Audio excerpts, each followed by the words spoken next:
কক্সবাজার যাওয়ার পথে আমরা এখন পতেঙ্গা সমুদ্র সৈকত পার হচ্ছি। পতেঙ্গা সমুদ্র সৈকতের পাশ দিয়ে যাচ্ছি, আমাদের কার এগিয়ে চলেছে। একটু পরেই আমরা কর্ণফুলী টানেলে প্রবেশ করব।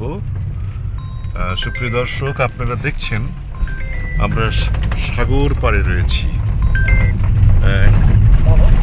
অনেকগুলো জাহাজ, অনেক বড় বড় বোট সাগরের নোঙ্গর করা রয়েছে।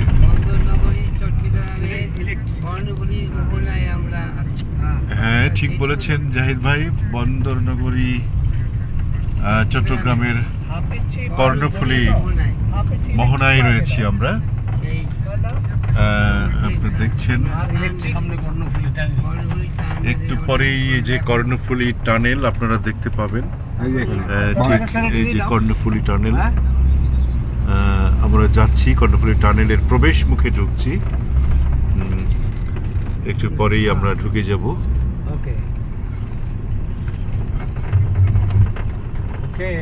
খুবই চমৎকার রাস্তা।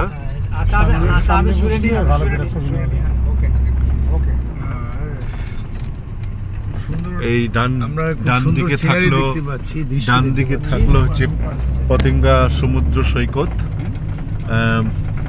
আর আমরা এখন প্রবেশ করছি কর্ণফুলী টানেল। এই যে সামনেই কর্ণফুলী টানেল আপনারা দেখতে পাচ্ছেন। আমরা একটু পরেই ঢুকে যাব। একটু পরে এই যে সামনে দেখতে পাচ্ছেন কর্ণফুলী টানেল। আমরা প্রবেশ করছি কক্সবাজার যাওয়ার পথে। এখন কর্ণফুলী টানেল, সামনে আরেকজন ধারাভাষ্যকার রয়েছেন, আমাদের শ্রদ্ধেয় ব্যক্তি, ডাইনামিক পারসন জাহিদ ভাই। তিনি বলছেন এই সেই কর্ণফুলী টানেল, আরও কিছু উনি বলতে চান হয়তো। এই যে আমরা এই ঢুকে গেলাম কর্ণফুলী টানেলের মধ্যে। এই যে দেখতে পাচ্ছেন, আমি ভিডিও করছি কর্ণফুলী টানেলের ভিতরে। এখন আমরা আছি, আমাদের মাথার উপরে পানি আর পানি, কিন্তু এখন আমরা কর্ণফুলী টানেলের ভিতর দিয়ে আমরা যাচ্ছি। ঠিক আছে, তো দেখা যাক শেষ পর্যন্তই আমরা এই ভিডিওটা চালু রাখবো। হ্যাঁ, থ্যাংক ইউ জাহিদ ভাইকে, আলী ভাইকে কর্ণফুলী টানেলটাকে আরো উন্মুক্ত করে দেওয়ার জন্য। কর্ণফুলী টানেলের সুবিধা যে খুব দ্রুত অল্প সময়ে পার হওয়া যায়।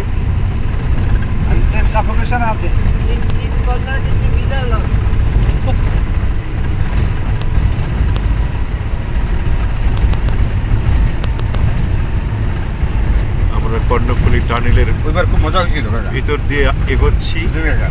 ওইবার খুব মজা হয়েছিল। সর্বোচ্চ গতিসীমা 60 কিলোমিটার।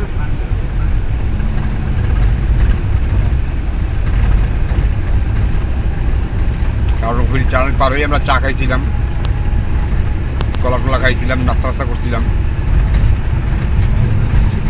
এই কর্ণফুলী টানেল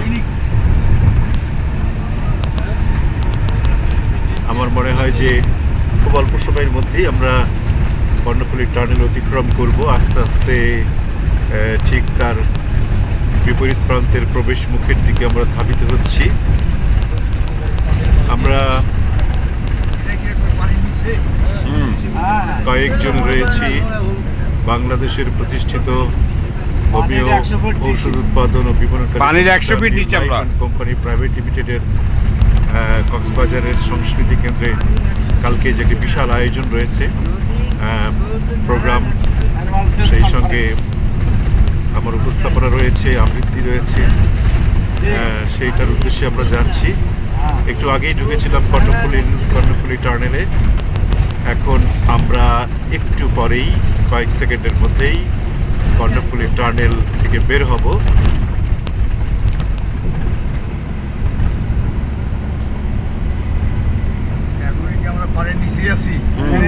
আমরা পানির নিচেই ছিলাম, কত 100 ফিট পানির নিচে না?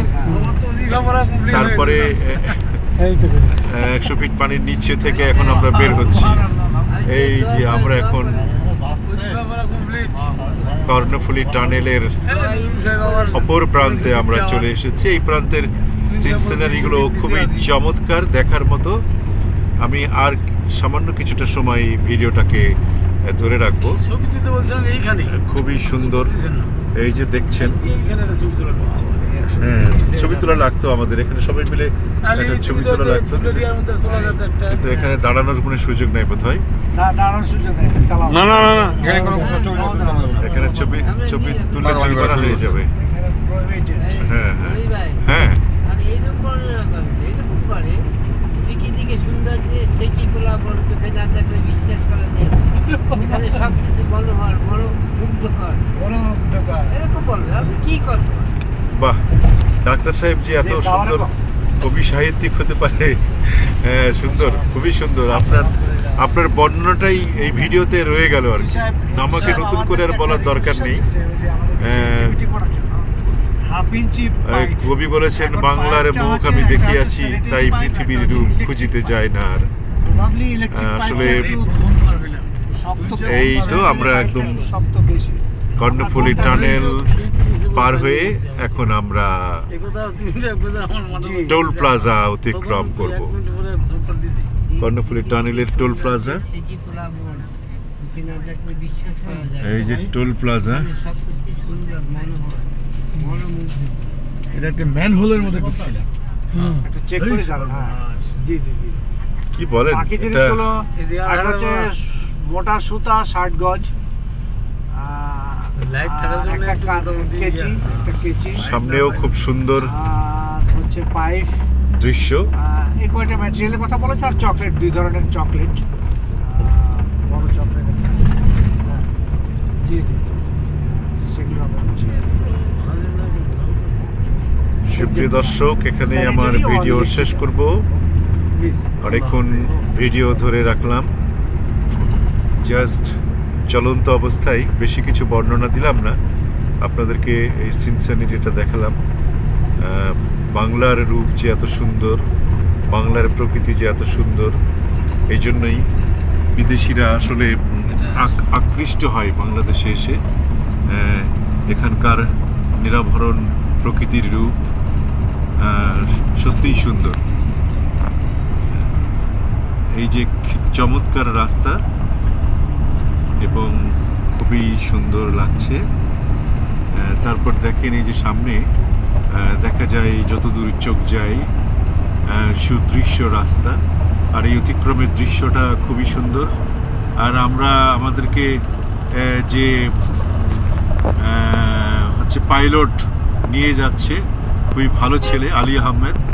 হ্যাঁ, আলী হোসেন সে নিয়ে যাচ্ছে খুব চমৎকার ভাবে। বসে বসে বিমানের ছোঁয়া।